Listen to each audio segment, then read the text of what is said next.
Hey guys, welcome back to another video. It's your man Jay Will, and back in October I brought you the UMiDIGI Z Pro 4G device that's normally marketed for overseas use, just not in the US. But you can get 3G, 4G, predominantly 3G. Let's be clear on that. Let's just say 3G because it's going to be really spotty for you. But if you're a person that likes to take chances on different phones and get premium hardware at very low cost, this is another phone you could pick up. I mean, this has the Helio X27 inside. With dual 13 megapixel cameras that definitely rival my iPhone. I hate to use the iPhone, but this is kind of the same setup with the telephoto lens and whatever. But this is a good look. Now this phone, let's start off with this phone only costs $189. So if you're a person in the US who wants to live unlocked and you want to experience a bunch of different phones, this is one that you could possibly get. It has a full metal body, again, dual 13 megapixel cameras on the rear, and those 13 megapixel cameras are great. Now, this might look like a OnePlus 5, but it's not. It is not a OnePlus 5. It has the same characteristics of a OnePlus 5. The home button is a fingerprint reader. You've got a front camera up there, which is 13 megapixels as well, and it looks like it. And it's kind of a shame that this phone doesn't get LTE in the US. But you can pick up some 3G. I got 3G on T-Mobile, and on AT&T and Cricket and all those, I got /3G, 4G. So that's something that you should be aware of. No, this can be updated to 7.0. You can do it manually. I didn't do it though, or you can wait for the OTA.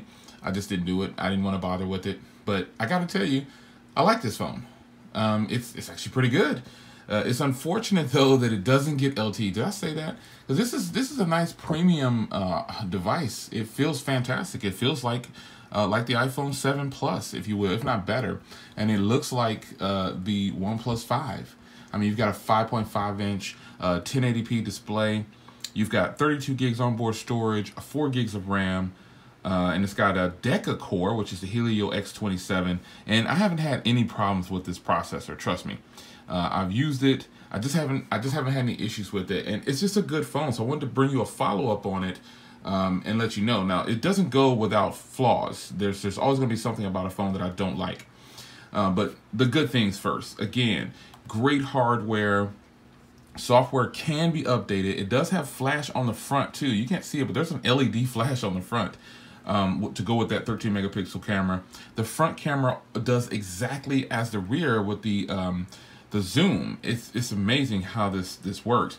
So other than that, man, let me tell you what I didn't like about this phone, and it was the fingerprint reader. Besides the not having LTE at all, I mean, look at how this phone is built. I mean, you got Type-C down there, you got the speaker setup down there, you got a headphone jack. I mean, it's a premium built phone.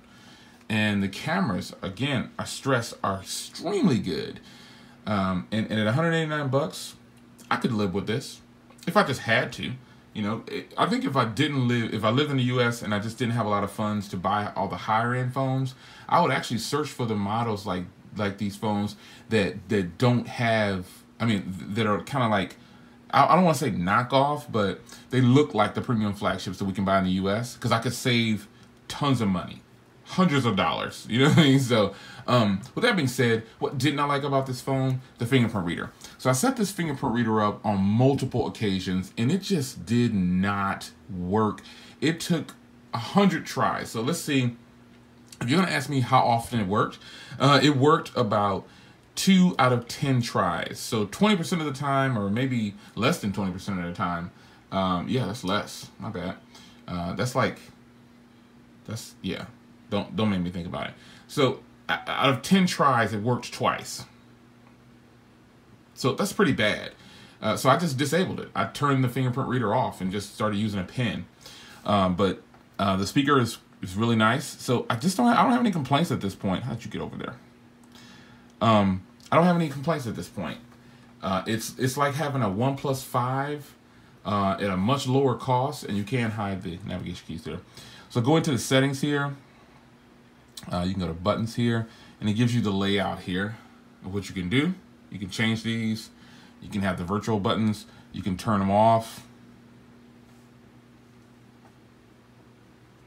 and have physical buttons. There you go. So So this is one button navigation down here. So that is how that will work. And I didn't like that because I didn't like it on the Moto devices. I just didn't like it, man. I couldn't do it, man. That one button navigation, it drove me crazy. So I leave these on. But why am I switching out of there? Other than that, man, I mean, it's a good phone. As you can see there, look at that. The LEDs are loud, are bright on here. It's got the power saving modes on here. I set it to where I want it. It's got intelligent. There's just a lot I like about these little phones like this, because some people might, I'm not going to use the terminology some people use. It, well, they say like the China phones or whatever. That's just stupid to me, but I know what you mean, but you're just not articulating it right. Also, you saw that right, turbo download. That's pretty sweet. That's sweet. But the thing is, these phones are good. You know, they're good phones. They're offering the same thing that we're getting in the U.S., just these phones aren't built to be sold in the U.S., but we can buy them and port them over. And if you're willing to deal with 3G/4G sometimes, you can actually get a sweet deal. You can buy 3 or 4 different phones. Another good example is a phone like this, which actually works in the U.S. You can get several phones and have different types of hardware and keep up with everything and that's going on in the U.S. Just have a version of it that's scaled back a little bit. But, you know, I just really don't like the fingerprint reader on here. And that's pretty much it. You know, I didn't like the fingerprint reader, and then I was kind of 3G, 4G on and off. But other than that, the software doesn't bother me. The fact that it has 6.0, you can put it up to 7.0. But this has a Deca core, folks. There's no Deca cores being offered in the US.